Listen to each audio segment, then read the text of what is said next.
मोह मद अज्ञान हेतु किरत मोह मद मिलाएंगे तो क्या पढ़ेंगे? मोह मद अंधिकारम नाशम मिलाएंगे तो क्या पढ़ेंगे? मोह मद अंधिकारम नाशम विधायम हि तदोदयति विवेका। मोहम्मद आएंगे इस धरती पर, मोहम्मद आएंगे, मोह मद अंधिकारम नाशम, धरती पर अंधेरा होगा वो उस अंधेरे को नाश कर देंगे, धरती पर अंधेरा होगा उस अंधेरे को मिटाएंगे। मोहम्मदाधिकारम नाशम, मोहम्मद के आने के बाद अंधेरा मिटेगा। आपको नहीं मालूम मोहम्मदुर रसूलुल्लाह के आने से पहले कितना अंधेरा था? उसकी एक झलक देखना चाहते हो तो मैं दिखाऊं आपको, कितना अंधेरा था मोहम्मदुर रसूलुल्लाह के आने से पहले कि लोग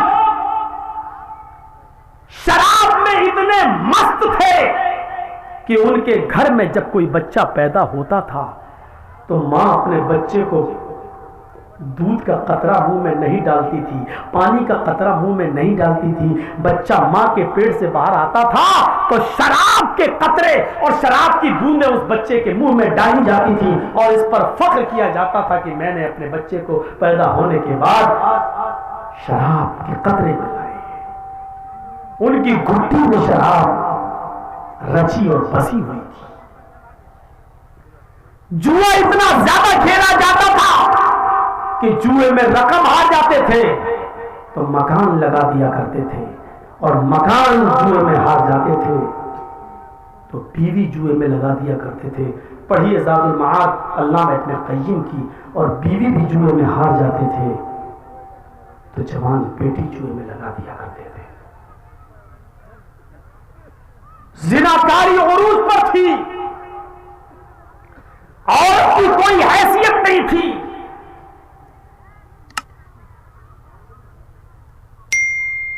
बच्ची के पैदा होने के बाद जालिम बाप 4 साल तक बच्ची को अपने घर में पालता था, 4 साल तक पोसता था, बड़ा करता था, और 4 साल की हो जाने के बाद बीवी से कहता था कि बच्ची अब 4 साल की हो गई है, अब इसको हम दफन करेंगे। मां को हुक्म देता था बीवी को नहलाओ धुलाओ। मां रोते हुए अपनी बच्ची को नहलाती थी, कपड़े पहनाती थी। जालिम और शकीउल कल्ब बाप बेटी की उंगली पकड़ के कहता चलो मेले में। नए कपड़े पहनाए जाते थे और जंगल की तरफ बाप लेके चलता था जहां पहले से गड्ढा खोदा वह तैयार होता था, और उस गड्ढे के पास ले जाकर कहता था कि बेटी जरा इस गड्ढे में झांक कर देखो, तुम्हारी मां तुम्हें नजर आएंगी।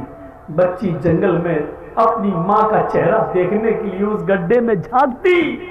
पीछे से शकीउल कल्ब कसाई बाप बच्ची को धक्का दे देता और वो कब्र के अंदर गड्ढे में गिर जाती। फिर ये मिट्टी डालता, जहां तक हो सकता वो नन्हे मुन्ने हाथों से मिट्टी हटाती, लेकिन शकीउल कल्ब बाप का दिल नहीं पसीजता। वो चीखती चिल्लाती लेकिन इसका दिल मौन नहीं होता, पूरा का पूरा मिट्टी से काट देता और उस वक्त तक कब्र के पास गड्ढे के पास खड़ा रहता जब तक उस बच्ची की आखिरी सांस नहीं निकल जाती और वो रो रो कर मर नहीं जाती, तब तक वो नहीं आता। और मर जाने के बाद फिर अपनी कौम में आता, शराब की बोतल उठाकर हंसते हुए फख्र के साथ कहता कि आज मैंने अपनी बेटी को दफन कर दिया। इससे ज्यादा शकीउल कल्बी क्या होगी, इससे ज्यादा अंधकार क्या होगा, इससे ज्यादा अंधेरा क्या होगा। आज भी बच्चे मारे जाते हैं मां के पेट में।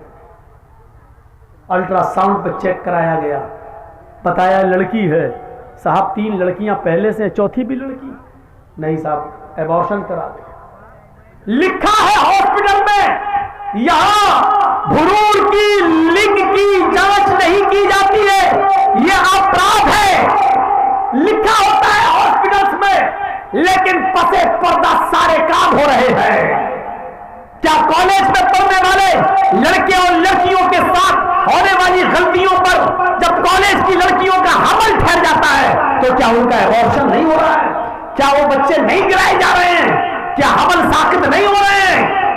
सब कुछ हो रहा है पसे पर्दा, सब कुछ हो रहा है पसे पर्दा, पीठ के पीछे, सामने न सही लेकिन सारे हॉस्पिटल में हो रहा है।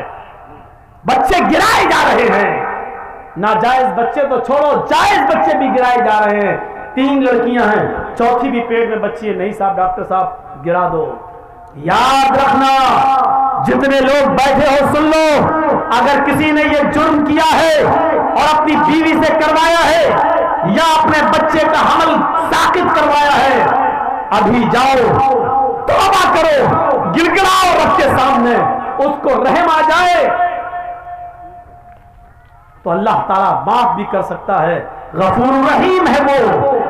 वरना जुर्म बहुत बड़ा है। जिसने अपनी बीवी के पेट से बच्चा गिरवाया, चाहे वो अमल 10 दिन का ही क्यों ना हो, 15 दिन का क्यों ना हो, हमल ठहरने के बाद गर्भ के अंदर बच्चा ठहर जाने के बाद उसको गिरवाना इतना बड़ा जुर्म है, इतना बड़ा जुर्म है कि बुखारी शरीफ की हदीस है, अल्लाह के नबी फरमाते हैं, जिसने दुनिया में अपने बच्चे को अपनी बीवी के पेट से अबॉर्शन करवा दिया, गिरवा दिया, इसकात करवाया, कयामत के दिन अल्लाह ताला इस बच्चे को हाथ देगा, पैर देगा, जबान देगा, आंखें देगा, सर देगा। ये बच्चा एक बच्चे की शक्ल अख्तियार करेगा। बुखारी की रिवायत है, जा यौमल क़ियामा व मुअल्लकुम बैना सदियहा, कयामत के दिन वो बच्चा इस हाल में आएगा कि वो अपने माँ की दोनों पिस्तान से लटका हुआ होगा, अपने माँ के दोनों सीनों से लटका हुआ होगा, अपने माँ का दूध चूस रहा होगा, अपने माँ के पिस्तान से लटका होगा। अल्लाह कहेगा, आए बच्चे तुझे भी कुछ कहना है। अल्लाह उस बच्चे को जबान देगा, यकूल, वो बच्चा अपने माँ की पिस्तान छोड़ेगा, फिर ऊपर देखेगा, कहेगा यकूल या रब्बी हाज़िही उम्मी क़तलतनी, अल्लाह ये मेरी माँ है जिसके पिस्तान से मैं लटका हूँ, अल्लाह ये मेरी माँ है जिसका मैं दूध पी रहा हूँ, अल्लाह ये मेरी माँ है जिसके सीने से आज मैं लगा हूँ, अल्लाह ये मेरी माँ है जिसने दुनिया में मुझे मार डाला था, अल्लाह ये मेरी माँ है जिसने दुनिया में मुझे कत्ल कर दिया था, अल्लाह ये मेरी माँ है जिसने दुनिया में मुझे जीने नहीं दिया, मुझे दुनिया में आने नहीं दिया, अल्लाह ये मेरी माँ है जिसने दुनिया में मुझे भुला दिया था, मेरा कत्ल कर दिया था, मेरा मर्डर कर दिया था, अल्लाह ये दुनिया में मेरी न हुई, आज आखिरत में तू इसका मत बन, आज आखिरत में तू इसका मत हो। ऐ अल्लाह तू मेरी माँ को जहन्नम में डाल दे, अल्लाह मेरी माँ को जहन्नम में फेंक दे, मेरी माँ से मुझे कोई हमदर्दी नहीं है, ये दुनिया में मेरी न हुई, आज तू इसका न हो। कयामत के दिन ये बच्चा अपनी माँ को जहन्नम में ले जाएगा। अल्लाह रब्बुल आलमीन इस बच्चे को तो नहीं, लेकिन उसकी माँ को अपने बच्चे, इस बच्चे के कहने पर जहन्नम में डाल देगा। जिस माँ ने दुनिया में अबॉर्शन करा के अपने बच्चे को गिराया है, तुम अपने हलाल बच्चे गिरा देती हो, अपने शौहर के बच्चे गिरा देती हो, सिर्फ इसलिए कि वो लड़की है। इस्लाम ने तो हराम औलाद को भी गिराने की इजाजत नहीं दी है। उस वाक़े को नहीं पढ़ा जो अल्लाह के रसूल के पास एक औरत आती है और कहती है, इन्नी क़द असब्तु हत्ता या रसूल अल्लाह, अल्लाह के नबी मैं हद को पहुंच चुकी हूं और मुझे पाक कर दो। अल्लाह के नबी ने कहा, ठीक है इसको ले जाओ संसार कर दो। कहने लगी मेरे पेट में बच्चा है। आपने कहा फिर तुझे अभी संसार नहीं किया जाएगा, जाओ जब बच्चा पैदा हो जाए तब आना। बच्चे को लेकर आई का अब तो पैदा हो चुका है। आपने कहा इस बच्चे के होठों में तेरा दूध लगा हुआ है, मतलब इस बच्चे को तेरे दूध की जरूरत है, जब तक वो तेरा दूध पिएगा तुझे कत्ल नहीं किया जाएगा, जब वो तेरा दूध छोड़ दे और रोटी खाने लगे तब तुझे कत्ल किया जाएगा। इस्लाम तो हराम औलाद गिराने की इजाजत नहीं देता, तुम तो अपने हलाल औलाद गिरा देती हो। कयामत के दिन ये औरतें बहुत सख्त अज़ाब में मुब्तला होंगी जिन्होंने दुनिया में अपने बच्चों को गिरवाया है।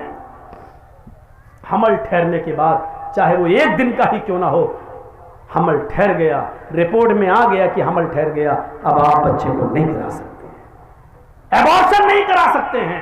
وہ الگ بات ہے کہ کوئی مصیبت ہو جائے اور ماں یا بچے میں سے کسی ایک کو بچانا پڑے، تو ایسی صورت میں تو پھر ماں کی جان بچائی جائے گی، وہ مجبوری کی ایک الگ کنڈیشن ہے۔ لیکن بغیر کسی مجبوری کے، صرف اس لیے کہ 3-4 بیٹیاں پہلے سے، یہ چوتھی بھی میری بیٹی، ہم جہیز کہاں سے لائیں گے؟ نہیں، گرا دو، اب نہیں چاہیے مجھے، صرف اس لیے گرا دیتی ہو تو عذاب کی مستحق ہوگی، عذاب کی مستحق۔ تو میرے بھائیوں، ہمیں بچنا چاہیے۔ یہ اندھیرا تھا عرب کے اندر کہ لڑکیوں کو زندہ دفن کر دیا جاتا تھا۔